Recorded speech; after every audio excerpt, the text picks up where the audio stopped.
What's going on, everybody? Welcome to the Anthony Sain Show. This is, of course, your host, Anthony Sain. Here with my guy, Kenny Stubblefield. Episode 115, man. It's not a It's crazy, not a right? major number. We're a few away from 125, but we'll give that one a little bit more credit, probably. Yeah, man. 115 is a good number, man. Yeah, it's one good number, man. 115. But yeah, my guy Kenny Stubblefield joins me as always, way across another side of the World Wide Web. Ken, you good, bro? Man, I'm good. It's hot as hell, but I'm good. Yeah, man. It's so hot that it just make you feel like you instantly need to get back in the shower and make you feel instantly tired.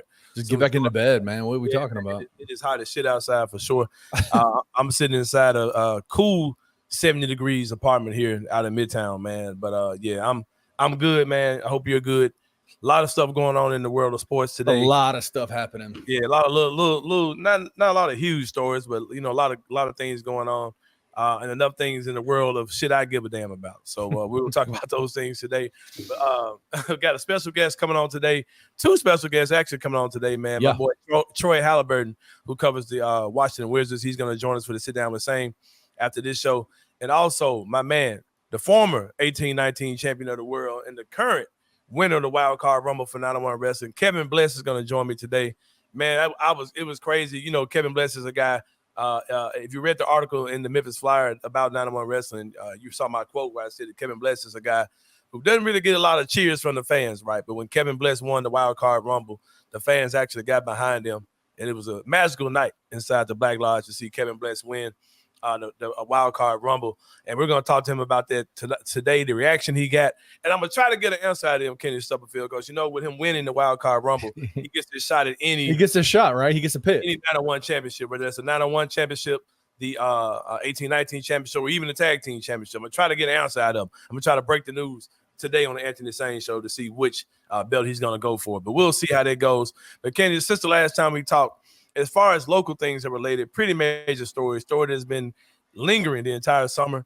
Got news today, I think from Jake Fisher, saying that the hold up in the whole thing might have been Zaire Williams, something about him passing a physical or something like that. That trade actually just really made official yesterday or something like that.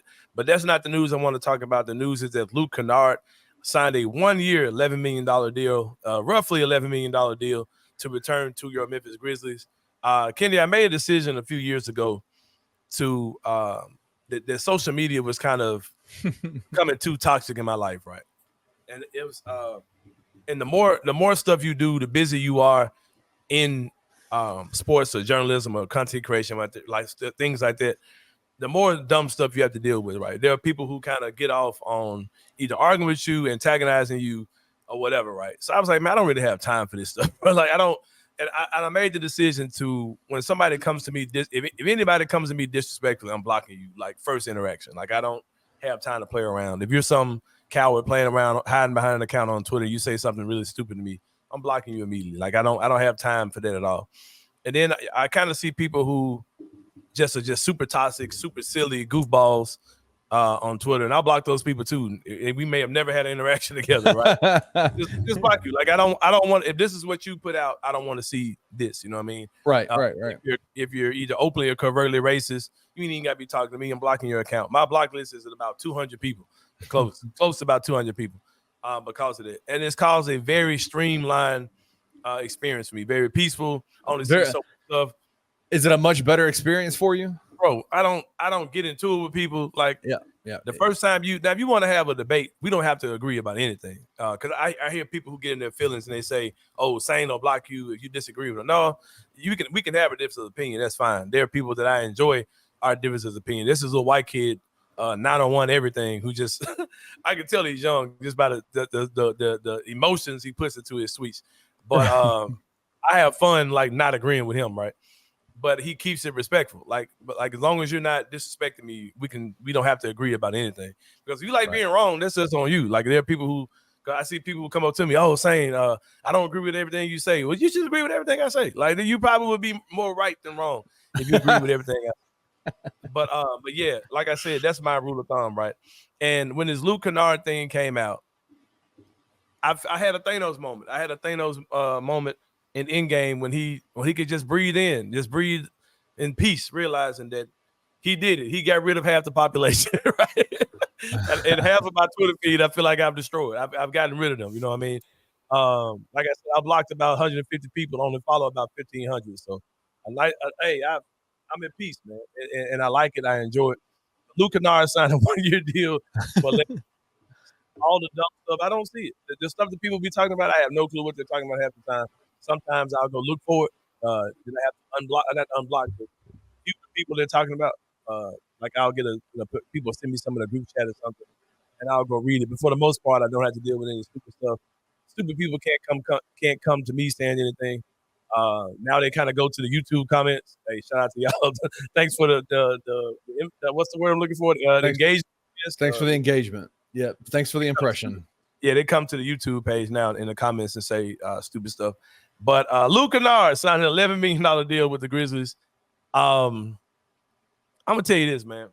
All right, can I give you my initial reaction as somebody? Yeah, I'm gonna be completely frank with you, dude. Like you, Sean Coleman, DeMichael Cole, all of you guys that I follow, Chris Ingram, you guys understand the cap. You understand the economics behind things much better than I do.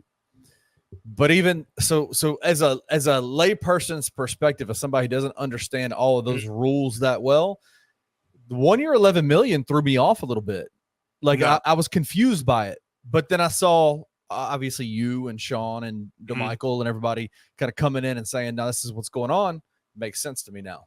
Yeah, this deal is because I've seen people say, "Well, they overpaid him, and they didn't have to pay this for Luke." And bro, I don't think people understand.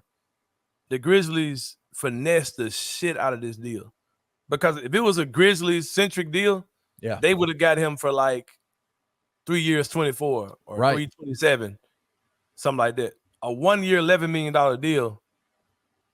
Y'all remember the last show when I talked about this? I said I had a theory, right? By damn it, my theory is alive, bro. Like they did exactly what I was saying, except I didn't see this 1 year thing happening at all. I thought it would be a 2 or 3 year, 230, something like that.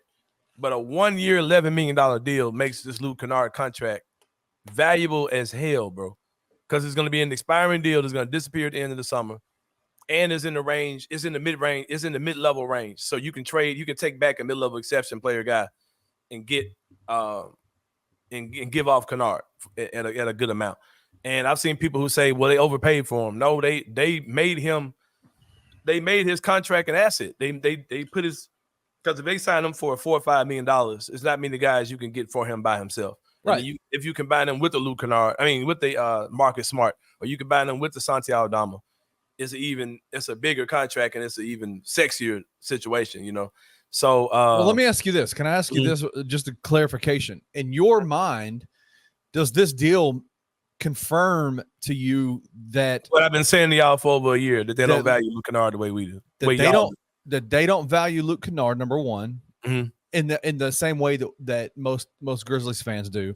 But number two, that they signed him in order to probably move him at the deadline? Yeah, in order to either move him at the deadline or just keep him for the entire year, let him roll off, and then you bring in Cam Spencer, which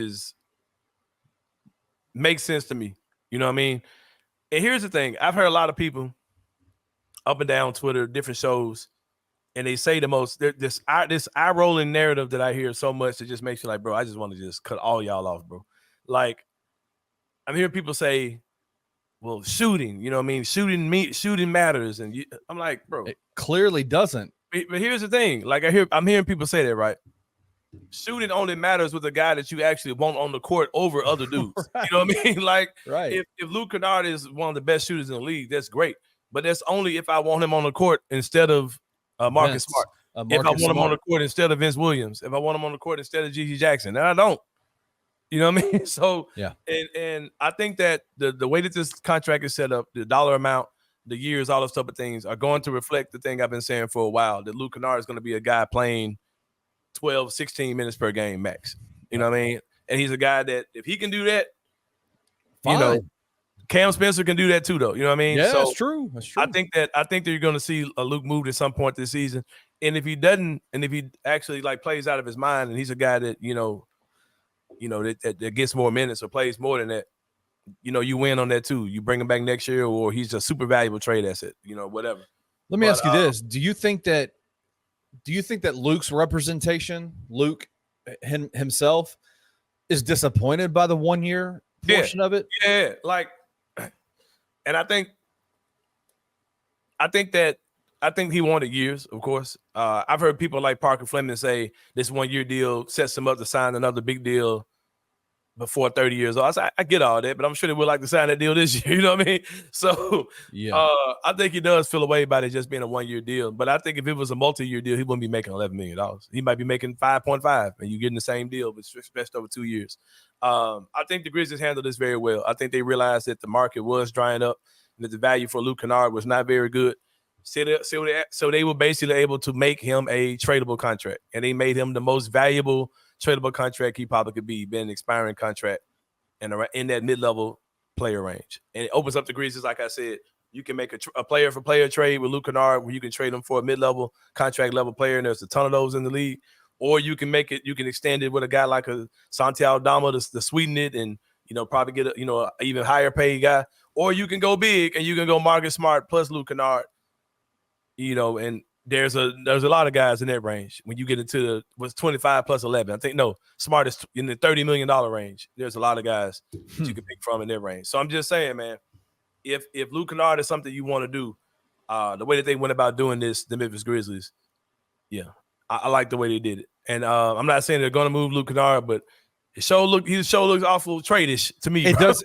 Well, it like you said, they get kind of the best of both worlds, right? Mm-hmm. Like he either comes in and produces out of his mind, and they have him for the year, and they can. Mm-hmm. He's in a contract year, so you're going to get the best version of him. You're going to get the best version of him. Number two, he's an asset, and if you see, if you realize like, hey, we only need 12 minutes out of him. We got Cam Spencer on the bench. We can bring him in and do the exact same thing. Then he becomes a very valuable trade asset. And so it's like best of both worlds. There is not a lose here for the Grizzlies, I don't think. Yeah, sign me up for all of it, man.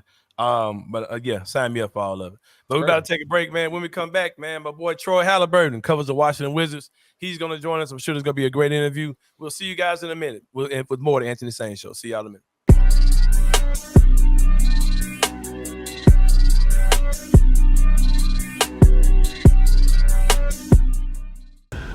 Representing your country and winning, I think I'd black out on the podium. Because when I watch these people whose names I won't remember a week from now, and they're on the podium and they have tears and I start crying because I'm like, what a moment for this person. I'm getting a little nervous talking about it right now, BK. I would shed 3 tears. Oh. I wouldn't be nose running crying. Not that crying. There's levels to this crying game. There's shoulder shaking. Yeah, you know what I'm saying? Even when the tears stop, you still like, that's when you used to get in trouble though. Your parents used to get, that's when you used to get beaten. You stop. Yes, you better stop crying. Exactly. Put that thing on that bottom lip. I'm not crying. Right, yeah. I would definitely be up there. I would cry. Tune in to the Night Court podcast with your hosts, Rob Fisher and Brevin Knight, on the Bluff City Media YouTube channel.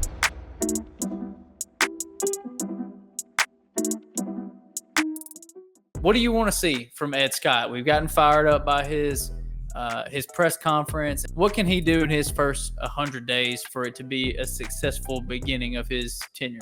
Secure $15 million worth of the additional stadium funds. If you can get to 25 in the first 100 days, hell yeah. Good for you, brother. That's why we brought you here. You secured the single largest donation in HBCU history at Morgan State. I think that there needs to be an understanding, a relationship built with him and Penny Hardaway that's not there already. Go figure out what he needs, what he wants, how he operates his program. But I think any AD that steps into this situation, if you want Penny Hardaway to be here long-term, like we all want him to be here, I think that starts with any AD that comes in here having a good relationship, and then the athletic department following suit, having a good relationship with Penny Hardaway, so everyone is on the same page, because we've seen in the past that we've been on different pages. Tune into On the Bluff with Christian Fowler and Gabe Kuhn every Tuesday at 12 p.m. on the Bluff City Media YouTube channel.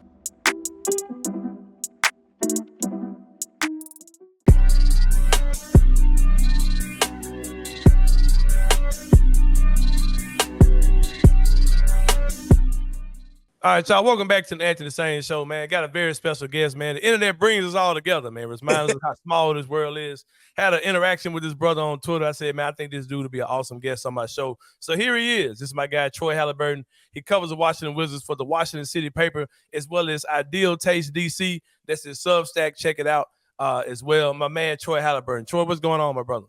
Anthony, I appreciate you having me on. And just like you said, it was a very interesting interaction on the internet. Yeah. But I just want to let people know that from our interaction, that you can disagree with people. Yeah. Talk to them cordially on the internet and get to know people. Yeah, that's crazy. That's what we talked about that to open the show, man, because I told people that I've muted and blocked so many people.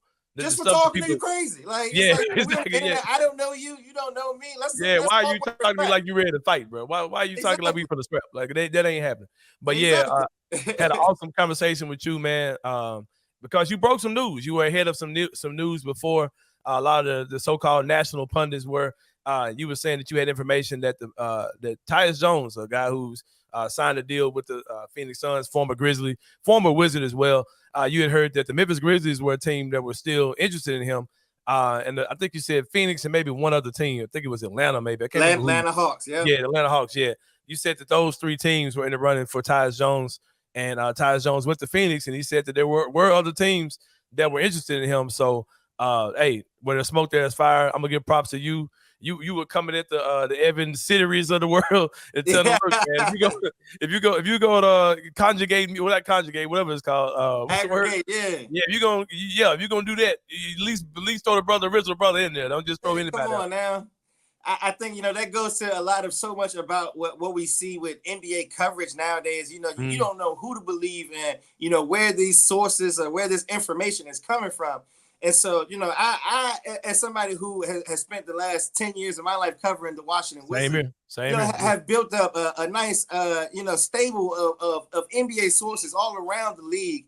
And so really for me, one of the questions as far as my writings for the Wizards was, what's going to happen with Tyus Jones? And so there was like a 2-week period, while I was out there in Las Vegas for NBA Summer League, where I was, asking around and nobody knew anything. There wasn't any information on what was going to happen with Tyus Jones. So, me being the journalist that I am, I made some phone calls and I made some text messages to some people, and I kind of was able to narrow it down that, that he was going to leave the Wizards, and that he had 3 teams that he was primarily looking at, and that were the Memphis Grizzlies, the Phoenix Suns, and the Atlanta Hawks.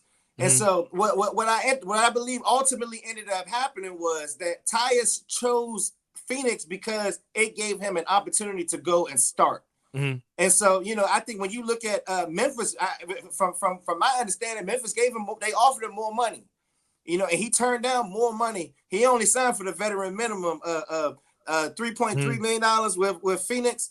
And so it's my understanding that the Memphis offer was somewhere around $5 to $6 million, which would be almost double what he got. But they wouldn't have given him an opportunity to start. And I believe that was something that was really important for him at this point of his basketball career.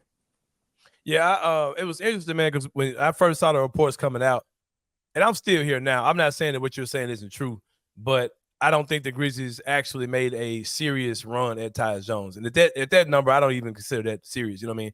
But it's funny because on my show is different, man. Like I'm not. I talk about what I want to talk about. You know what I mean? And I say what I want to say. I hear that. And funny thing is, when I saw the report, you see different reports. So in my head, I'm like, man, there's no way the Grizzlies are actually at Tyus Jones.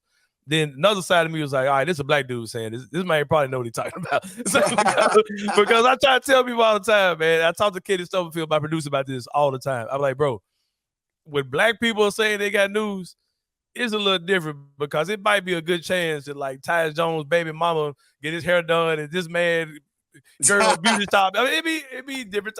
Hey, it'd be different stuff, man. Because like I remember a prime example of this, bro, is Chris Broussard was out saying something totally different about DeAndre Jordan that year that he was locked in the house with the Dallas Mavericks, right? You remember that? Right. Yeah, yeah, I remember that. They were trying to get him out of the Clippers, and DeAndre Jordan Chris Broussard was saying something totally different than what everybody else was saying, right? It's like, oh, Chris Broussard just making up stuff. I'm like, all right, what y'all gotta understand is Woj ain't talking to nobody grandmama. Chris Broussard might. You know what I mean? Like, it's like, bro, like it's a totally different way of we go about getting information. And I'm not saying that's how you got your information, but when a brother started talking, I listen because I'm like, all right, that brother come back, come with a whole other. Because I know a lot of ways I know stuff. It'd be different. It might be some club owner told me something, or like I said, somebody girlfriend to do hair. Hey, his baby mama be coming there doing my hair, or one of his little side jobs be coming. Like all this stuff happens, bro, in the black community. So, bro, like I said, when I saw our brother saying, all right. Look. I had to see. Sometimes you got to go around. You might get your information from an agent or from a person who works for all of it, but you might have to go hit the pavement for real to go get that confirmation. Yeah, so, I definitely built up a relationship with some of Tyus's people when he was in DC. So I was able to go and confirm that information that I got was in fact true. And so I think that a lot of people in Memphis didn't really want to believe that the Grizzlies were interested in Tyus Jones. And I think a lot of, from what I saw on the internet, a lot of that has to do with you guys' expectation of what Scottie Pippen Jr. is going to be. And I think that's a good assessment. I think that the Memphis Grizzlies very much like Scottie Pippen Jr. But I'm also here to tell you they went out and tried to get a backup point guard. And so I think when you look at their interest in Tyus Jones, I don't think they try to go out and just get any old backup point guard. I think that this is very specific for, like you said, for a guy who was in that program, just a year ago, who they know his character, they know what he can bring to the table, and it proved himself to be the best Ja Morant insurance that you could possibly have. And so I think go ahead. I'm sorry. Go ahead. No, go ahead. When you just look at all those factors, I think that that the Tyus Jones camp really listed the Memphis Grizzlies as an option as to one of the teams that he could be playing for this upcoming season. Yeah, and the more I think about it, man, because when I put a tweet out, I said, man, there's nothing in me. This is before I saw your report. I said, man, there's nothing in me that makes me think the Grizzlies seriously are going after Tyus Jones, right? And then I slept on it. The next day, I quoted it and I said, unless ... And people were like, what are you talking about? What are you talking about? And I've been saying for a while that I would not be surprised if at some point during the season the Grizzlies move off of Marcus Smart. And I just can see it happening. I don't really have I got some reasons I'm not going to share it here, but I think there's a few reasons why they may move off of a Marcus Smart, right? And when you said that, see, man, the more you talk, man, I'm a conspiratist, bro. So I be processing this shit, bro. You know what I'm saying? Because what I said was, I said if the Grizzlies were looking to get Tyus, I could see them trying to do like a John Conchar sign and trade and getting John Conchar off the books and then bringing in Tyus, who's a guy where if he works out, cool. If not, I can trade him at that $5 million number plus another player at another number, and that teams will get a good value back, and I could make a trade. Yeah. So what I was thinking about was that the Wizards were very adamant on trying to get something back, and for Tyus Jones. And let's put on our tinfoil hats for real. Let's look at even how Tyus Jones got to DC to begin with, because that involved trading with the Boston Celtics. Really, it came with Kristaps Porzingis made this leverage play where he was getting ready to hit unrestricted free agency, and he said that he wanted to go to Boston. He knew that the only way that he could get the money that he wanted from Boston was to get traded there. And so, they had a deal that was worked out with the Clippers that would have sent what's my guy from we just got Malcolm Brogdon. Malcolm Brogdon was supposed to go to the Clippers, but they nixed the trade at the last minute because they didn't like his medical report that came back. Yeah. So because that trade fell through, Tyus ended up going out in the first place. Which that really was never part of the plan. Like for him to even end up there. Yeah. Yeah, man, it's crazy because like I'm looking at the contract thing, right? That's the exact amount of money you're saying, $5 to $6 million, right?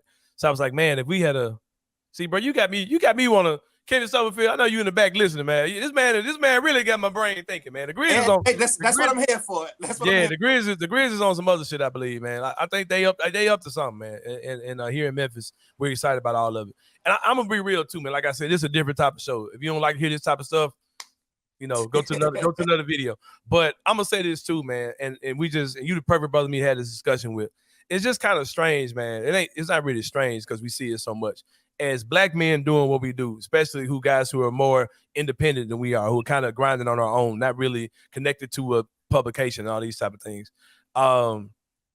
It's just crazy how news is perceived, right? Like if you say something with your face it gets questioned, but other people say stuff and it's like whatever. How do you deal with those type of things, bro? Because I get it. And like I told you when we had a DM conversation, that's why I got out of that lane, because I'm like, bro, I'm not gonna keep arguing my validity with y'all, bro. Like we're not doing that at all, bro. So I just kind of stay in my lane. But with me, our producer Kenny Hill vouched for this, and the people listening vouched for this as well. I said something about the Grizzlies getting ready to fire all their assistant coaches way before anybody.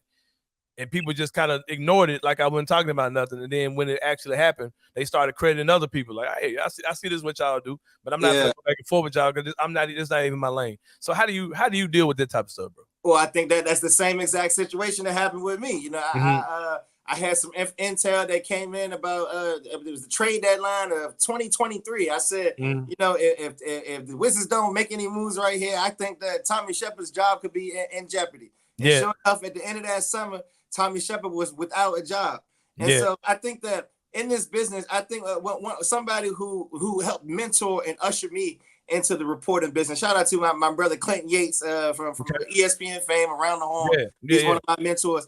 He always told me that integrity matters so much in this business. And if you move with integrity, that you're going to be able to reap the rewards and benefits of just knowing that you're moving. So because it's not about whether you always right or always wrong with the stuff you put out there. It's the fact that you know that you did the work, you did the reporting, that you're reporting it accurately, and you're moving with integrity, then I really don't care what happens at this point, because I can only go off of the work that I'm putting into this.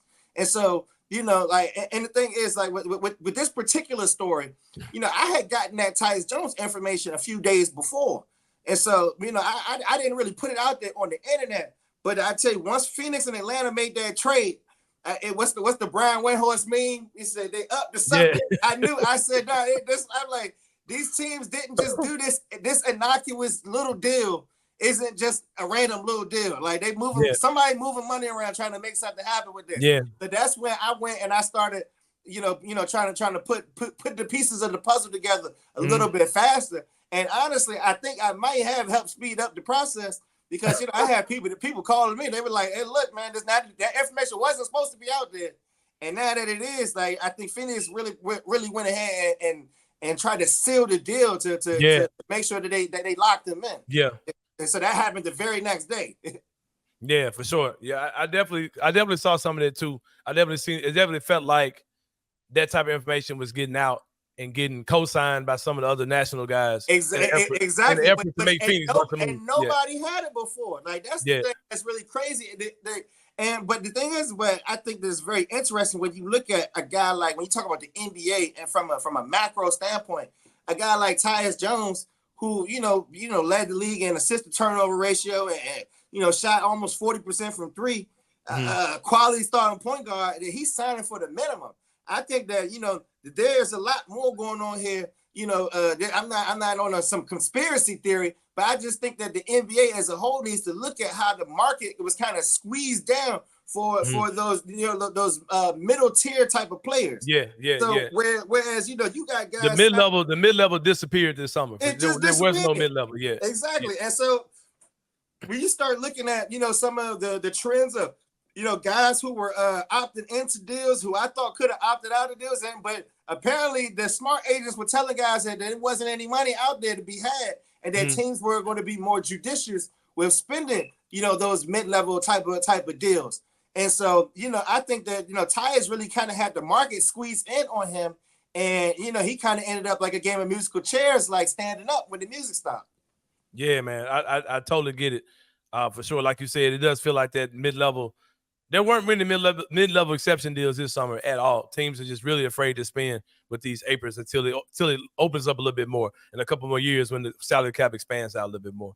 I'm going to talk about a couple of things. Of course, you do cover the Washington Wizards for the Washington City paper, as well as the iDealTaste DC Substack, which is yours. I got a couple more things that are commonly said about Washington. I want you to tell me whether these things are true or not. One of those things is you guys have one of the more court jester duos in Jordan Poole and Kyle Kuzma. What are your thoughts on that for the people who say you have the two most unserious stars in the NBA? I mean, the way that the Wizards started out last basketball season, it was some Jordan Poole was, the Shaq and the Fool All-Star for more than half the season. And and some of the stuff that he was doing was unreal. I can see why Draymond was upset with him in practice. With some of the stuff he was doing. Exactly. I don't know about punching a man in the head, back of the head, all that, but I can see why he was upset with him. But at the end of the day, the Wizards, we were a dysfunctional franchise. We had a coach who really seemed to be in over his head. And once they fired Wes Unseld Jr. and brought in new head coach Brian Keefe, if you look at the way that Jordan Poole finished out the end of last season, when they put the ball in his hands, I think that he looked like a guy who was similar to the player who he was in Golden State. And so, I think that also went into a part of the Wizards thinking as far as why they weren't going to offer Tyus Jones that starter contract for starter money, because they like, we're going to put the ball in Jordan Poole's hands. So he was a court jester for the beginning of last season. But I think that he kind of evolved into a player. And when you look at his contract, a guy who's only making $26 million a year, with some of these other contracts out here, I think that this is a guy who still has some value around the NBA. What about Kyle Kuzma? Making comments about him. You can't talk about the power forward position, but can't talk about NBA history without him. What about Kyle Kuzma? Who there's a lot of people in the Memphis fan base who love Kyle Kuzma. I've never really understood it, but there's a ton of people who love him here. And Kyle Kuzma is one of those things where, this player empowerment era, this guy, he's empowered to, go out and say whatever it is that he wants to say. And I think that he feels like in his mind that he's helped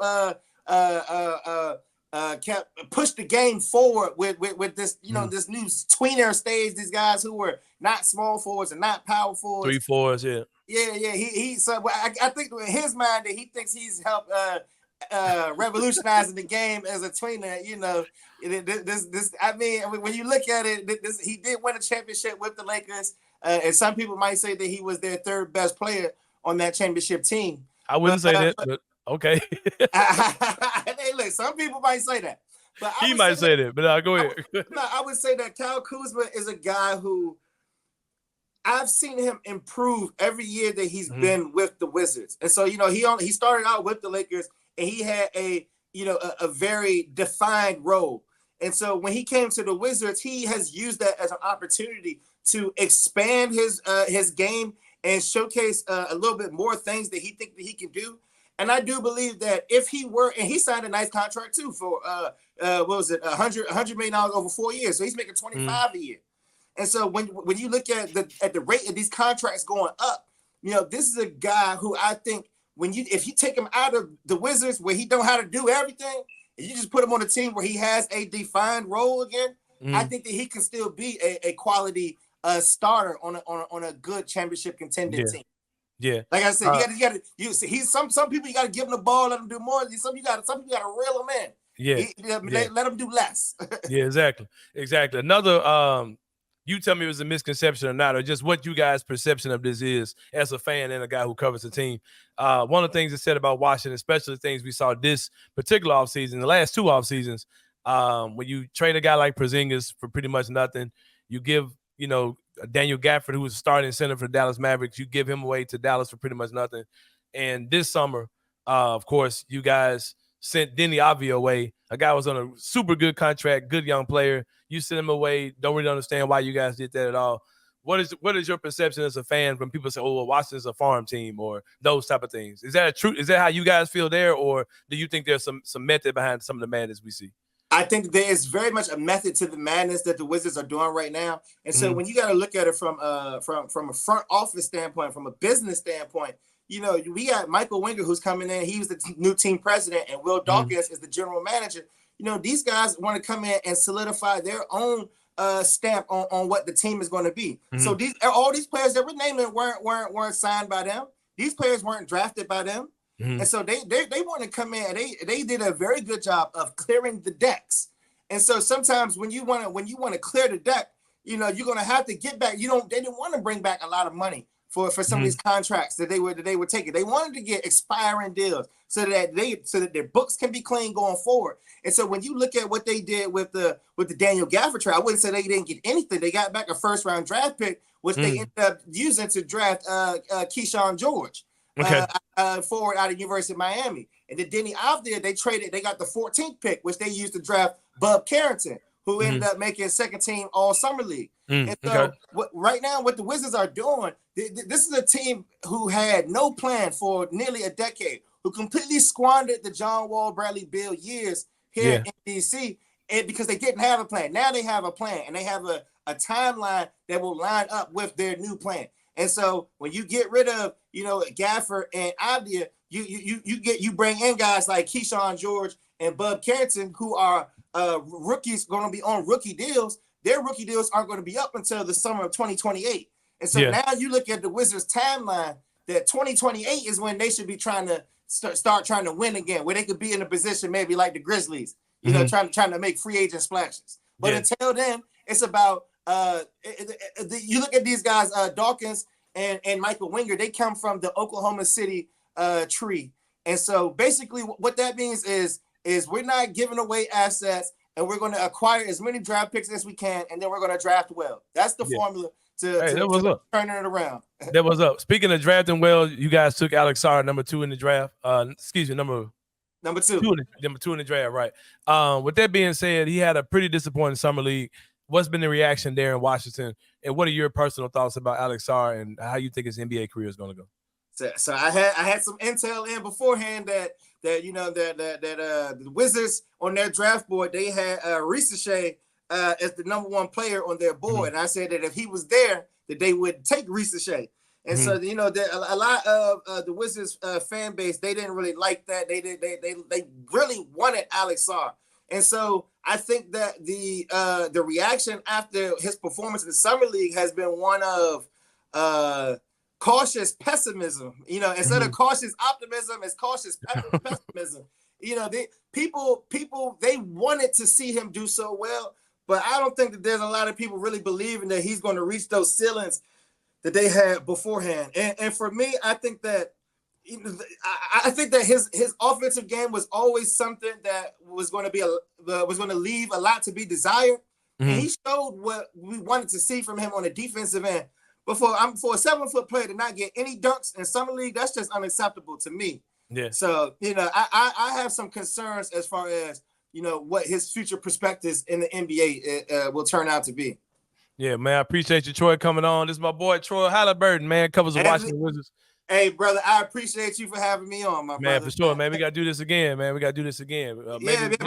look, this is to teach all people out there when it comes to interacting with people on the internet. If you deal with respect, you might make a real friend out here, man. Exactly, Real talk, man. Real talk. We gotta stick together, bro. We don't do it. Ain't nobody else gonna fool. We all we got, man. All we got for sure. Again, this is my man Troy Haliburton, man, covers the Washington Wizards for the Washington City paper and also for his own publication, the iDealTaste DC Substack. Check it out, man. Check it out. But Troy, I appreciate you coming on again. But y'all, we about to take a break. When we come back, it's gonna be more of the Anthony Sain Show. See you guys in a minute.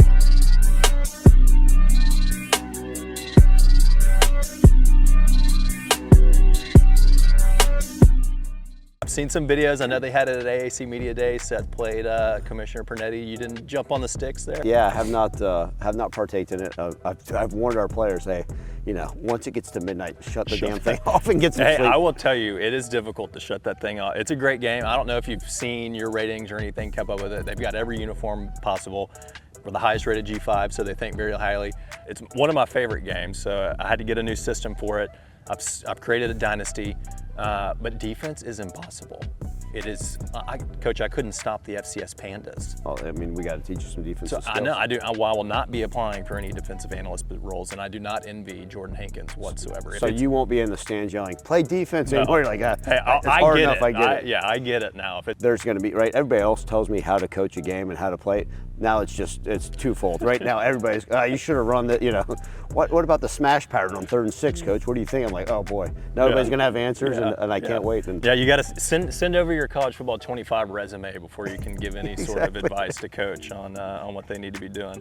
Tune in to Tigers Untapped with TJ Willis and Trey Lasley every Wednesday at 3 p.m. on the Bluff City Media YouTube channel.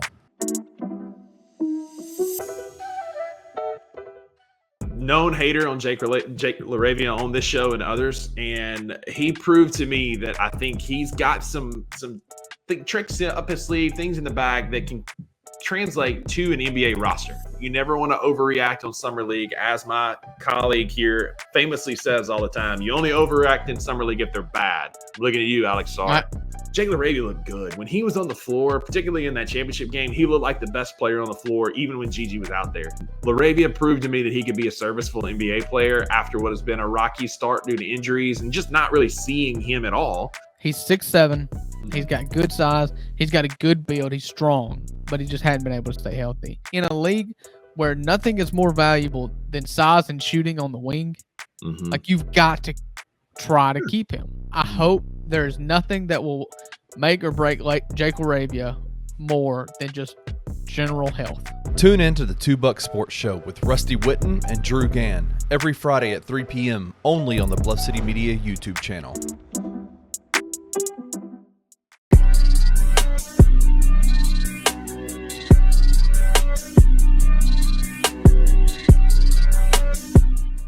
All right, y'all. Welcome back to the Anthony Sain Show. Shout out to my boy Troy Haliburton, man. Good interview, man. During the summertime, we can have, guests from these other teams on here, man. You know what I'm saying? We had the Tyus Jones news went down. We got to hear it straight from the horse's mouth, man. The man who was out there breaking the story that the teams were involved in. I ain't gonna lie, man. When I first heard this, I was not trying to hear nothing about the Grizzlies having real interest. That's still not real interest, but that's some slick. That would have been I don't think the Grizzlies were super serious about that, but that would have been a slick ass move if you could have turned John Conchar in a sign and trade for Tyus Jones.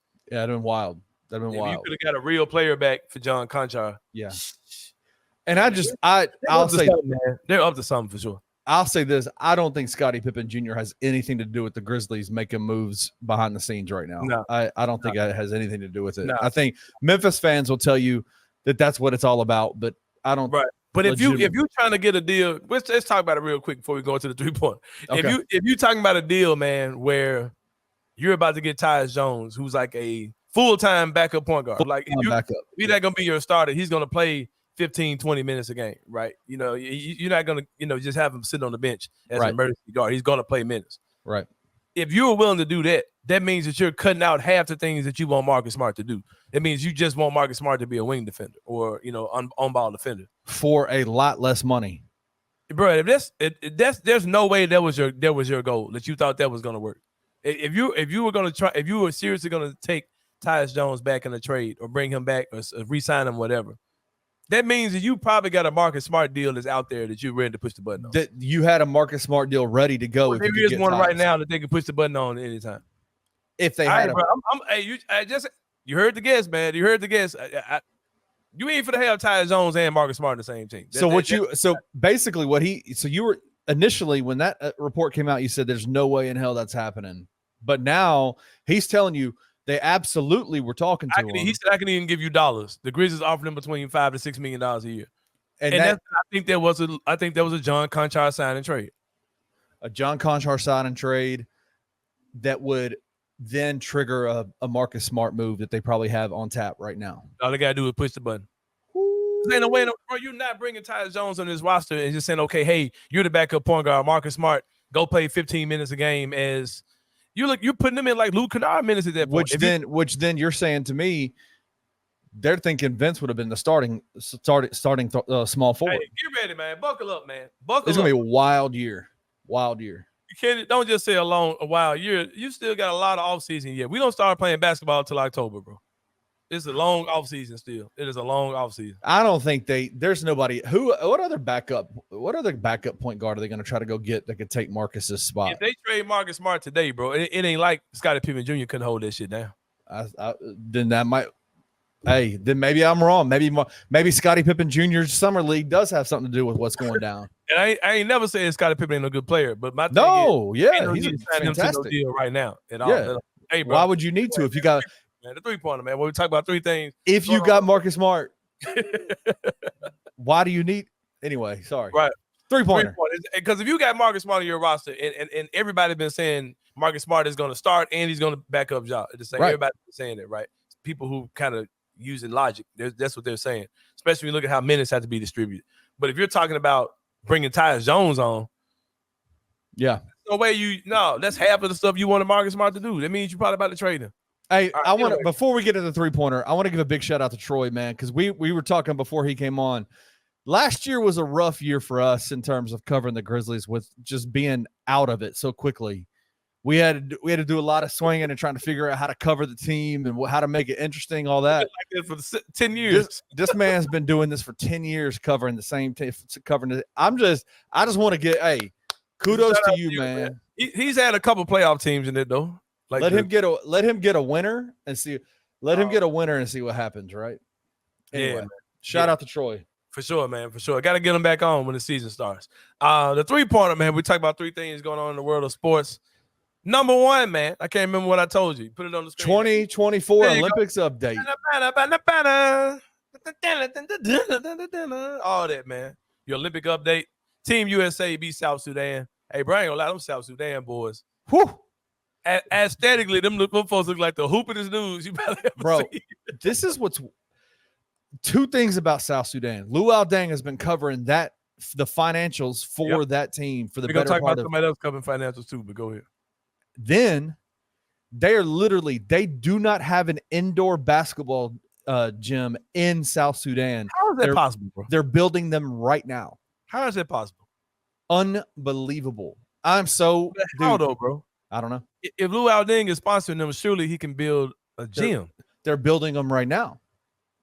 Is it a logistics thing? Like actually, it has to be. Has to be. Yeah. It can't be a money thing because Luau, bro, how much does it cost to build a gym? $5 million. I'll build it here. There's $5 million for a gym. Right. I don't know. That whole thing didn't make any sense to me. But Royal Ivy is their coach too. Is he African or was he just an American coach coaching over there? I don't know the actual story behind that, but shout out to Brevin Knight. Him and Royale are super tight like that, and for real? Yeah, and he's just like that dude's gonna get. I'm telling you, watch out for Royale Ivy. In terms of, they were saying that he's gonna be one of the next coaches, whatever. Yeah, but yeah, man, shout out to South Sudan. They look incredible going hard against. They don't give a damn. They don't give a damn. They play. Katie was like, y'all niggas ain't hard. Y'all ain't hard. But what's crazy is like he's saying that to Royale, and they're like brothers, man. Like they played it. Oklahoma City, yeah. They played together, so it's like they're close. So yeah, I love that. Those were going at us, man. It's crazy. We had this conversation already. Like they've got that Thor kid, PJ Thor or something like that. JT Thor. JT Thor played for Auburn. For Charlotte, right? Yeah. He gets like 3 minutes a game, right? For Charlotte.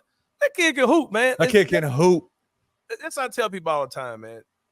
And you see it in the Olympics. You see it in international play all the time. Guys are good enough for the role that you ask them to play. Like there's an inside joke where people say that Santiago Dama is Memphis got Lauri Markkanen at home, right? If the Grizzlies come out there and say, hey, go do what Lauri Markkanen does, right? Santiago Dama can mimic a lot of stuff that Lauri Markkanen does. Like he can do it, but they'll never put him in that type of role. They don't put him in that role. There's a lot of guys you see them play for their countries and they're doing stuff you've never seen them do before. My boy JT Thor looks like Kevin Durant for them. Right. My boy Wayne Gabriel looks like Kevin Garnett for them. Last year. It just shows you how good these guys are, bro. What's his name? The guy that looked like Kobe that played for what's his name? Rondé Hollis Jefferson. Rondé Hollis Jefferson, man. Couldn't make it. I mean, it is wild, man. Dennis Schroeder's the same way. Yeah, man, out there looking like Lil Jordan out there. Like Lil Jordan out there. It just shows you how good these dudes are, bro. Like how many really good basketball players there are in the world. And do you not remember Brevin talking about that though? Like Brevin talked about that on the first time we had him on the show. Yeah. And he said my role with every team I played with was to not be steady hand backup point guard. I'd get my scoring in when I was in Jersey back in the summer. Yep. Like that's wild to like. Yep. He's like, I'll hoop for real when it ain't my job. You know what I mean? For real. And I'll murder dudes. But it's like, hey, NBA, this is what they pay me to do. That's what they pay me to do. And you get guys like Derek White who totally understand it. You know what I mean? Who absolutely. Yeah. Shout out to that. I'm kind of tired of LeBron ball. This last game, bro. If you don't think LeBron ball is a thing, and you don't think that these Olympics are scripted for LeBron to look like whatever, and that they don't look as good as they can look as good as they can look because they're doing these things. Look at Steph Curry's stats in the Olympics, man. I want to say he's like 1 of 9 or right. Not even taking that many shots because you're letting LeBron James be your point guard, and he's making Steph Curry a spot-up shooter. Right. It's stupid basketball, bro. Like I said. Don't tell me this team wouldn't be. If LeBron James went on this team, they would be just as good or maybe even better. So you're telling me you think that like is that coming down from like the United States men's team saying, "Hey, we got to"? I think they got enough respect for LeBron that they're letting LeBron do whatever the hell he wants. I think that's exactly what it's a respect factor, right? Yeah, and it's just not. It's like watching the Lakers, and I'm good. You know, that's exactly what it's like watching the Lakers. Yeah. If with Steph and people start talking about. LeBron hooking up with Curry this year and all that type of stuff. I don't want to see that. I don't want to see if the Steph Curry needs to have the ball in his hand, and he looks silly not having the ball in his hands. And but yeah, this is the LeBron Captain America might be the best thing I've ever heard. Captain I said it the other day, bro. Captain Lamerica. How did I not say Captain Lamerica when we were talking about this LeBron stuff? Yeah, we missed on that one. Yeah, man. But number 2, man. Hold on. Before we move on. Oh yeah, we got a lot of stuff to talk about. We got Simone Biles. We got Simone Biles, man. Simone Biles is the goatiest of goats, man. Of all goats, bro. She is the goatiest of goats. I mean, she is. I was watching it live as it was going down today. The all-around competition they had. I think.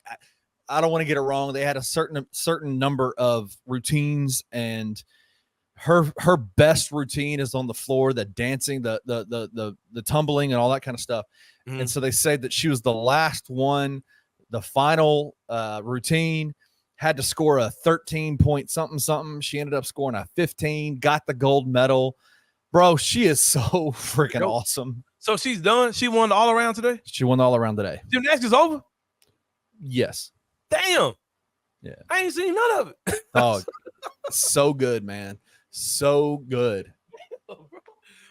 To see her come back from what she faced 4 years ago, because the documentary that's on Netflix right now is talking about it's called The Yips, and it sounds super strange, like the Yips is a terrible name for it, but basically it's and I don't want to get it wrong, but basically when you're flying through the air, your brain won't tell your eyes where to find the ground, so you could literally like it's a condition. It's not just it's not just like scared. It's like you can't find the ground when you're flying through the air as fast as they are. Yeah, you're risking the possibility of dying out there. Like you could land on your neck, and she. Man, you saw that girl that landed on her back of her head the other day. That's what I'm saying, man. God damn. Remind me to never do gymnastics ever. Remind me not to judge people that shit I know I can't do at all. And that's what I want to say that, man. Thank you. You set me up perfectly. I am tired of unimpressive white dudes calling out on social media women athletes, bro. Keep their name out of your mouth because you are in every way unimpressive. Right. And to like try to it is just JD Vance, the guy who's the vice president nomination for the Republican Party this year, you are the most weird, unimpressive person I've ever seen, and you were talking about Simone Biles. Like, one of the greatest athletes of all time. Sit down, do something else, and stop it. Like, nobody cares, and I probably shouldn't even say it on here, but it just drives me crazy, man. Unimpressive people saying stupid stuff is wild to me. I'm with you for sure. And we were talking about Luau Ding, who's sponsoring, the South Sudan basketball team, right? Shout out to Flavor Flav, man, of all people. Dog, Flavor Flav is listen. You can laugh and say, like, obviously when he was in his musical career, that the Public Enemy was one of the greatest Like they were just awesome. Originators of rap, of hip hop. But that man has parlayed it into like becoming like Flavor of Love and like the kind of a joke, of a making it, but he's making his money and he's giving it back to people who need it, and that's athletes at that play for that are representing our country. He is literally funding the women's water polo team. Then I think it was a track and field athlete came out who's a student at Vanderbilt, the University of Vanderbilt, and said, man, I'm here representing my country and I can't afford rent right now. And so he put it out there, gave her some money. And then the guy who started Reddit, who's Serena Williams' husband, sent her thousands of dollars. And she's just, come on, man. Like, Flavor Flav is the man, dude. Yeah, man, for sure. Other news that came out today, bankrupt ass, broke ass Bally's.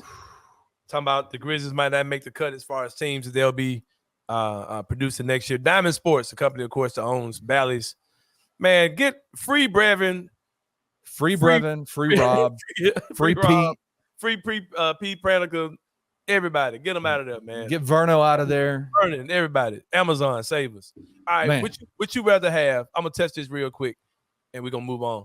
Would you rather have the Grizzlies run their own internal, we broadcast the games for free on Grind City Media, or run it internally like do you remember Grizz TV, what they tried to do, the 24-hour Grizz? Yeah, the Grizzlies tried to have a station on Comcast at one time that was going to show the Grizzlies, Tiger games, local stuff, historical games, local TV shows, all that. In 2024, in the era we're in now, that could hit different for real. They could hit different. Yeah, absolutely. It could be because you're already doing daily programming anyway on Grind City Media. Here's what I would say. Yeah. Here's what I would say about it. Would you rather have that, or would you rather have Amazon come in? I would rather have Amazon initially, right? Like Amazon initially. But I think the future is, because of the way of how easy it is now, it's securing the finances, it's securing the sponsorships, it's securing all those different things. Right. You'd be adding a whole different layer of production and costs and things like that to what they do. But it would not surprise me if that were to happen at some point. Yeah. That the Grizzlies, that it becomes an internal broadcast and not a signing to a Diamond Sports Group that's going through bankruptcy. Right. Like, they need a TV app though, because I'm not trying to watch shit on my phone or no laptop. I'm not trying to shoot nothing to my TV. I want to be able to go on the app on my television and watch Grind City Media TV and watch the games. Yeah, it'd be wild, man. And I don't want to watch Grind City Media commercials all day. I want to watch a million. I want to see Vernon and them all day long. Right. That's what would happen. That would be crazy. But no, with the Sneak Fest, man. I want to hear about what Jordan is this based on the soul. I don't want to hear that. No. I want to watch that all while I'm trying to watch the Grizzlies again. But yeah, man. But either way, I'm cool. I'm cool with that. Number 3, a lot of Grizzlies stuff happened in the last couple of days, since we didn't talk about any of these things in the other show. More specifically, some John Morant news. Something that launched after we did last Friday's show was the Grant Hill interview with Doc Holliday, where Grant Hill basically said that the reason why Ja didn't play was shout out to Doc, man. Shout out to Doc. Looking like just a boss. Looking like a goat, for real. the man out here for sure. Grant Hill was saying that Ja didn't play because of injury, and Ja didn't play because of off the court stuff. And here's my thing, man. I'm hearing Grizzly fans say something that just Evan said this too on Chris's show, No Bluffing. He was saying that Ja was hurt, and I don't want to see Ja playing USA basketball. And if he had made the team, all they would have done is they would have put him on the team, and he would have left and took the pictures and been in the photo shoot and all that. And I get that, but the thing is, getting in the system, man. Once you're there, right. The reason why guys like Devin Booker, as long as he wants to play USA basketball, they'll always be there. And when you start naming who your team USA team will be, you got to start naming guys who've already been either FIBA or played in the Olympics before. Because once you're in that fraternity, like we see in the sorority of the women's team, right, it's hard to get out of it. You know what I mean? So that's the thing. And I'm like, Grant Hill, I hear what you're saying, but y'all still could have named Ja to the team. Because at that point, then he would have been in the system. You know what I mean? He would have been the guy that is USA basketball. And that's why you'll probably see Jaren make the team again. You know what I mean? Yeah, because he's already in the system. Yeah. So I don't like that whole narrative of If he'd have been on the team, he wouldn't have been able to play anyway. I understand that, but he would have been on the team in that matter. But I mean, that is the. Do you think it's more of the injury stuff, or is it more of off the court stuff? Off the court stuff. It's off the court stuff. And I saw that. I told you it seems so strange to me that in the beginning of the NBA basketball season, you were hearing people asking. You were hearing about invites and gearing up for this Team USA basketball team and trying to get guys to commit, and it was all guards. And like I said, I feel like there was something they were doing to say, well, we've already had our team for months. We've had the team since October, and there just wasn't any room for Ja because they were fearing. I think they were fearing Ja coming back and busting the league's ass and having the pressure of putting them on that team. And you see how they handled the Jaylen Brown thing. You see how they handled Kyrie Irving, who was in the NBA Finals, definitely had a redemption year. But in 4 years, I think Ja Morant's going to be undeniable. I think he's going to be one of the headliners of that Team USA team with him, Anthony Edwards, probably Jason Tatum as well. I think that it's just politics, man, at the end of the day. But shout out to Ja and got his number retired. No, not just a number retired, into the Hall of Fame. Entered in the Hall of Fame, yeah. Dope situation. Had his kid up there, had some very, very complimentary things to say about the Memphis Grizzlies organization, which is something I like. And something else I like. My boy was smooth now. He was looking good, had his stuff on. His dad was there. He was fresh too. But boy, man, unveiled the Ja Tools. The best look I think we've seen of the Ja Tools. Them Jots was clean. And it was giving phone pods a little bit too, man. The way that toe looked, I said it looked like some low top phones a little bit. But them joints look good, man. The colorway was clean. They was in the box looking sexy as hell. That plus, I got the ones that people were telling me those weren't real, and we got the ones that were the purple joints, but it wasn't the best camera angle. But the actual silhouette of the shoe it looks good. I like how it looks so far. And I'm with it, bro. Those looked awesome. Clean as hell, bro. Yeah, it did. Those looked awesome. Those look clean as hell, bro. Hey, but I mean, honestly, like, and this, not to be weird or anything, those are gonna look good on Ja, man. Ja feet. They're gonna look good on Ja feet. Yeah. They're gonna look good on Ja. Like he was looking clean, man. He was looking good, man. I'm proud of him, man. That's an awesome. Did you see Mike Miller come out on the Shams? Oh yeah, forget about that. Mike Miller came out. Hey, it's crazy because you could tell Mike was kind of he was trying to hold himself. He was censoring himself. Yes, he was. Yes, John wants all the work. He was all. He was definitely censoring himself. Hey, John for me with the shit, man. I'm trying to tell you, man. Y'all messed up, man. I'm telling you, real talk. Yeah, man. Yeah, man. Yeah, I cannot wait. I cannot wait until this season starts. Man. Oh, it's going down, man. I think people, even Grizzly fans, have forgotten how freaking good Ja Morant is. Like, I don't think they understand that when that kid gets out there, and he's got a 7'5", 300-pound big man. They can set screens, like his coach said, they can set a screen and screen out the sun. Right. When that guy gets there, Ja's going to look incredible with that dude. And a lot of those passes that Scottie Pippen Jr. couldn't make, or whoever couldn't make in Summer League, Ja's going to make those passes, and it's going to be really, really, really fun. But Kenny, we're about to take a break, man. When we come back, man, the former 18-19 champion of the world, Kenny Stubblefield, Kevin Bless, is going to join us. He's and the future challenger for the... He's coming for one of y'all belt out there, man. He just won the Wild Card Rumble. Kevin Bless from 901 Wrestling is going to join us. We'll talk about that and more when we come back to the Anthony Sain Show. See you guys in a minute.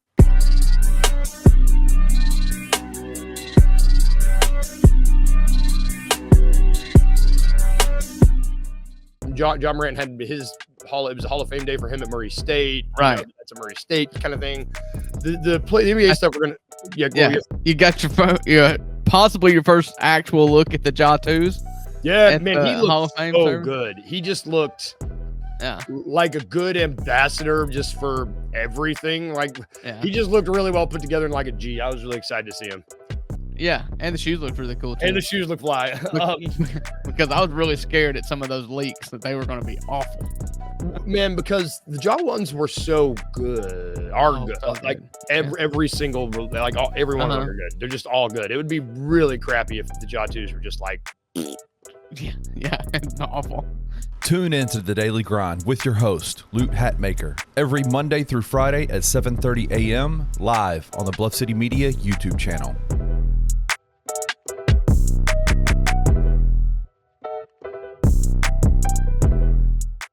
Clearly, Memphis is the team with the target on the back. They're the team to beat. They're the most talented team in the conference. They have the most continuity of any team in conference with their coach coming back, same OC, a lot of different defensive pieces, most of the offense returning.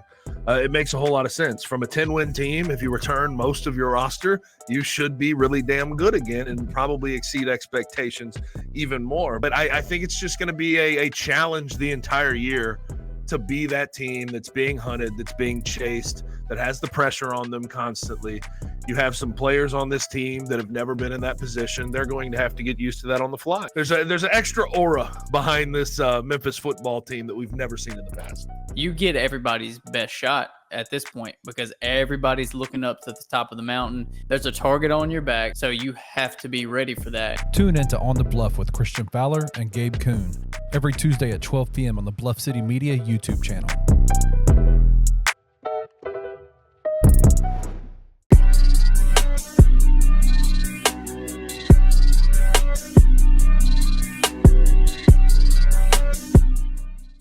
All right, y'all. Welcome back to the Anthony Sain Show. We got a very special guest. He's the winner of the Wild Card Rumble that happened last month with 901 Wrestling at the Black Lodge. Y'all know him. He's the former 18-19 champion of the world, and he has the opportunity to get that belt as well as many other belts back in 901 Wrestling. The man, the true 101, Kevin Bless is in the building. Kevin, what's going on, my brother? Thank you for having me, brother. Thank you for having me. Man, good to see you, man. Good to see you. Take us back to that night. Take us back to that night at the Wild Card Rumble when you were victorious. You eliminated Sain. Sharpner came down to you two guys. You were one of the first guys in the ring, if not the first. I can't really remember where you were in the Wild Card Rumble. You're number 2. How does it feel to take us back to that night and you being triumphant in the ring, getting that win over Sain Sharpner and the other 13 competitors in the Wild Card Rumble? I would firstly like to say everybody fought valiantly. Everybody fought hard to stay in that ring. And some of the people I thought I was going to be able to dump out of there, I couldn't. They resisted. Firstly, I wasn't expecting that reaction I got when I walked through the curtain. I was expecting to be drowned with booze. They hated me when I picked my number, and when I walked out, they loved me. And it felt good. It felt good. I got a different sensation, or one that I hadn't had in a long time or whatever. And when they cheered for me, it's like the whole room shrunk. But I knew it motivated me to fight a little harder with such a low number because there was nothing that I was expecting. So I would like to give a shout out to the 9-on-1 crowd because if it weren't for y'all, I probably wouldn't have got it done. Y'all motivated me up there.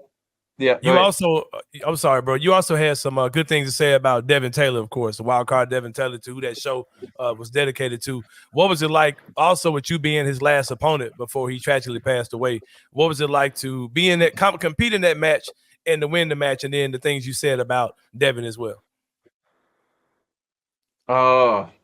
I've known Devin Taylor since before he was a wrestler. He used to do it. He was a kid. He used to do his homework in the locker room, and I probably pick at him a little bit or something like that. But it's one of the rules. You're new to the business. You got to do school first. And I was at his beginning stages. He broke in a little early, and I was a big brother figure to him, and I loved him like he was my own blood. So it's one of my most heartbreaking accolades. He had potential to be one of the best wrestlers that this side of the South has ever seen, easily. He had great potential. So, again, it's easily one of my most heartbreaking accolades. And, it's still an honor that I was able to win this, too. So, that's a bittersweet accolade. But a lot of it was for him. I fell up short. Came up short the last 2 Wild Card Rumbles. And I guess, like I said, with the fan support, this was a redemption. So, again, I appreciate the 9-on-1 crowd. Thank y'all. Yeah. Thank y'all. You've been a person that you've been a person over the years that pretty much do what you have to do to get the win. You know what I mean? Whether that's, hiring people to help you as far as your security or whatever those type of guys you've had on your side, or just doing what you have to do in the ring. Now that you have a big decision to make, right? You get a shot at any 9-on-1 championship you want. The 9-on-1 championship, the 18-19 championship, a title you've held twice, or the 9-on-1 wrestling tag team championship. What are you willing to do to go to that next level and grab one of those belts that's out there for you to choose from? A lot of people don't know this about me, but Tommy Jackson's almost a mentor, if you will, in the business. And one of our last important conversations that we had maybe about a month or so ago is that, you know, you don't need extra baggage. You don't need luggage. It's not something you used to. If it's not in the tag division, you don't need the extra weight. I mean, I just don't, you know, so going forward, if it's not tag, you know, I'm not really looking for to carry an extra person. I'm gonna make her a superstar. Look at MJ Davis. Look at what Dorian Vane trying to be. I mean, I've proved myself. I've carried weight and I've helped build, you know, others. So, I don't think carrying muscle is a path that I'm gonna take forward. And honestly, if you look at the champions, and I beat most of them, you know what I mean? So whether I want to reclaim my belt, or I'm sorry, the 18-19 championship, whether I want to reclaim it, whether I want to go for the big boy, or if I choose to give my body a break and go in the tag division. I got friends. Now you saying they tag for me and Ken Dang and that Rumble. Did you watch it? Did you see that? Yeah, y'all were doing work together. I saw that. I saw it up close. Good stuff for sure. My heart was broke when I seen Ken go over them ropes. Well, not sure how much I believe it. You're a hard man to figure out, Kevin. So I'm not really sure how much I believe about you seeing Bless get eliminated. Ken, my brother. I love him. I had to defend mine and I had to go back for it. But Ken, my brother, no matter what side of the spectrum we on. I hear you, I brother. love him, but yeah. So right, either way I go, you know, I haven't decided. I got you. So let's get to the nitty-gritty, man. You saying you haven't decided, but let's break it down. You never been tag team champion. You and MJ Davis you guys had a great run together. You never were tag team champions. You held the 18-19 championship a couple times. I'm sure you have reasons why you want to go back to that. But the elusive 9-on-1 championship, a title you've never held before. The guy who's holding it, Bobby Ford. You guys have a little past. Y'all have had some run-ins before, either you know, in the front or in the back, whatever. You guys have had, you know, run-ins. You know what I mean? So come on, man. The people need an answer. I would love to get the answer here on the Anthony Sain show. Which belt are you going to take a shot at, man? I need an answer. Or when will we find out? If not now. I can say that I will make a decision soon. But if you want the first drop on it, you definitely want to be at that back to school show. I definitely have some things to say there. Okay. So yeah, I'm sure you'll be there if I can get all the people out there. You know, everybody get good news. Yeah. Or at the very least, they get to see me on the microphone or something. I'll take it. Like he mentioned, this Saturday, August the 3rd at Black Lodge, the back to school night, 9-on-1 Wrestling. $5 admission for all young people under 12 years old. You can't beat it. I know y'all ready to get them out the house one last time before they go back to school. Bring your kids, $5 for kids 12 and under. Go to 901wrestling.com. Go ahead and get those tickets. I'm telling you, with that promotion, those tickets are not going to last long. Go on there now. Get tickets for you and your children for back to school night. And hopefully we'll get an answer from Kevin Bless as far as which belt he's going to go after soon, very soon in the 9-on-1. But Bless, I appreciate you, man. Thank you, dear brother. Y'all be safe. It's all good. Again, that was Kevin Bless from 9-on-1 Wrestling. About to take a break. When we come back, it's going to be more than Anthony Sain show. See you guys in a minute.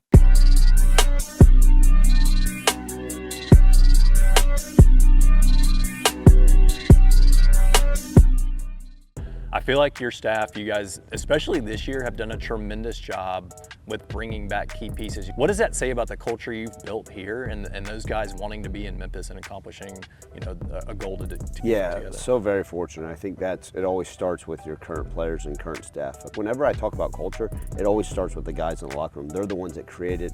They're the ones that set the standards every single day. And it's my job and our job as a staff to hold them accountable to those standards. And that what I love about this group of guys is, man, they know where the bar's set. They understand the expectation. They understand the standards. And they're going out there every single day and working towards that. And so I think you get a bunch of like-minded guys that say, you know what, we want to be a part of something. I think they believe in the way we do things. They love this city. They love this university. We've got an excellent setup within our football program. You know, you're a player sitting there saying, man, I got everything I need here. Yeah. Oh, by the way, We get to go compete for a championship. Absolutely. Let's stay here. Let's stick this thing out and see what we're capable of. Tune in to Tigers Untapped with TJ Willis and Trey Lasley every Wednesday at 3 p.m. on the Bluff City Media YouTube channel. I think he got to kind of skirt on by some of the real political reasons why. But one reason that I haven't been tripping on Ja being on the team is the fact that the dude just got cleared last week medically.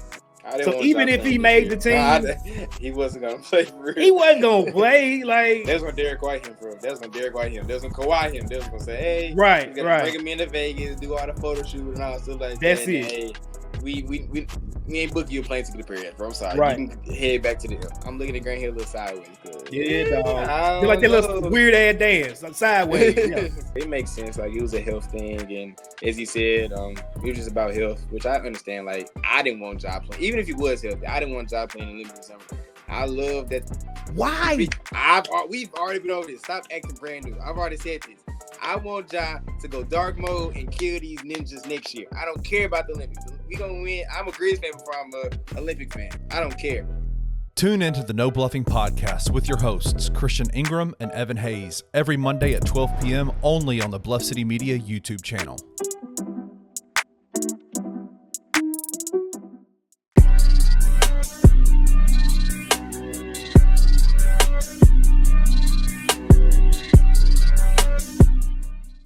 All right, y'all. Welcome back to the Anthony Sain Show. Time for Inside the Sain Brain, where we talk about what's going on, been on a brother's mind, man. Kenny Stubblefield, I'm a very irresponsible person when it comes down to my health and my body and all these type of things. But I don't really go to the doctor if I'm sick. But I got to be messed up bad to go to the doctor, right? I went to the doctor for these eyes, for this glaucoma, and it was way after when I should have did that too. But I was just kind of bad, man, about going to the doctor, right? So I did an adult thing the other day, Kenny Stubblefield. Really not really. It's something that's kind of been on my mind because one of my guilty pleasures, not guilty pleasures, what's it called? Comfort things I like to watch, right? Some people like to watch the pimple popper guy, right? Or like to watch people cooking or different things people watch to just kind of unwind, right? My thing is I love to watch chiropractic videos. I love to watch people getting their back snapped and dogs, cats, and snakes and everything. These people getting their pets done and goldfish and everything, right? Going to the chiropractor. So that's one of the things I like to do. And one of my clients with my day job called me and was like, we got a chiropractor here today. I don't even know how they even came up with a conversation, but they were saying they had a chiropractor that was at their at my client's job. And I said, for real? They said, yeah, they doing like free consultations and what? They got food. I said, I left a restaurant and went to this, right? What? So I went, they do this thing where they take a picture of you and it looks at your posture. And they say, well, according to this, then it's got something where it has like a diagram that shows how you're lined up, right? And they broke it down. And it was like, you might have this going on. You might have this, no pressure, but if you want to come, it's all just a propaganda to get you to go to this stuff, right? So I went to this place. I'm not going to tell you who it is. Or they want to talk business, we can, but I'm not going to tell you where I went. You ain't getting no free shout out yet, man. You know what I'm saying? So I went to this place.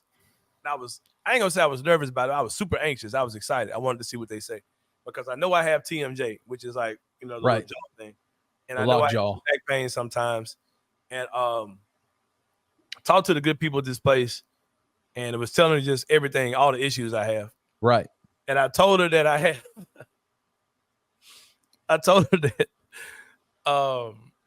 I have sciatic. I get sciatic flare-ups sometimes in the bedroom.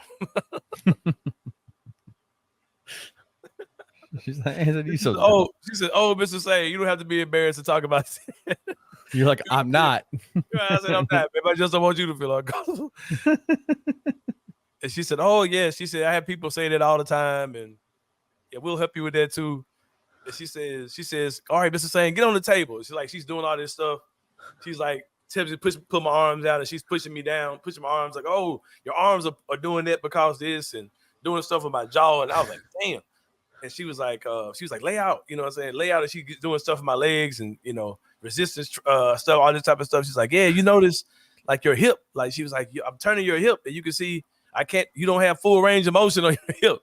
And she was like, doing intercourse, do you lean one way? I said, yes, I do. Then she says, Mr. Sain, turn on your stomach and put your nose in the hole. Like there's a hole in the table. Right. Yeah. She's like, put your nose in the hole. You're like, that sounds familiar. I've been here before. I said, this is normally when I get the flare up, and the TMJ starts flaring up today. That rings true. Put your nose in the hole. She's like doing stuff with my legs and my feet. She's oh, your back is twisted and this and that. And she said, don't you feel that you're leaning on one side? I said, I actually do. I just got kind of used to it, right? Yeah, yes. She was like, yes. She said, I can definitely fix you. So I go back Monday, Kitty Summerfield, and she's going to they're going to discuss financials with me over the weekend, do my insurance. So I didn't even know this is stuff that's even covered by insurance. Yeah. Yeah, I didn't know that. But when I did my research, they show you a little video.